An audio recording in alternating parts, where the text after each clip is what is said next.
Imagine this, it's 2:43 a.m. A lone radar station detects the first inbound missile, an ICBM, mid-boost phase, coming in hot. Seconds later, 2 more signatures appear, then 4, then a dozen. Some are from subs, some are from mobile launchers.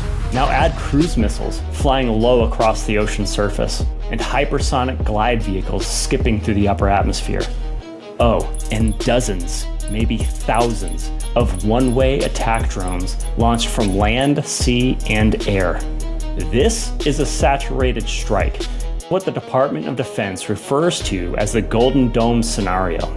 It's not one threat, it's all of them at the same time. An overwhelming, multi-domain, all-axis attack designed to break every layer of our defense architecture. Early warnings get flooded. Command centers get overwhelmed. Kinetic interceptors are vastly outnumbered, and decision makers, military and civilian alike, have minutes to respond with the lives and the nation in the balance. The Golden Dome is not a prediction.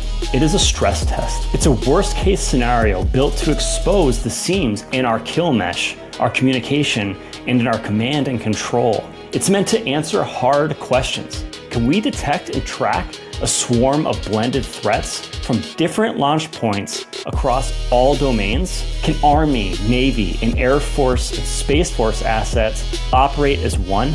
Can synthetic environments recreate this level of complexity before it happens in real life? And most importantly, can we coordinate our response fast enough to stop it? The Golden Dome model exists to find answers before an adversary does, because no real-world system gets better under pressure.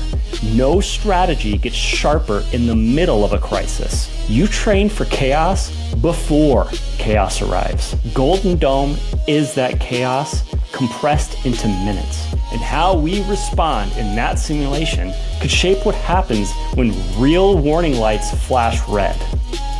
Is your team ready?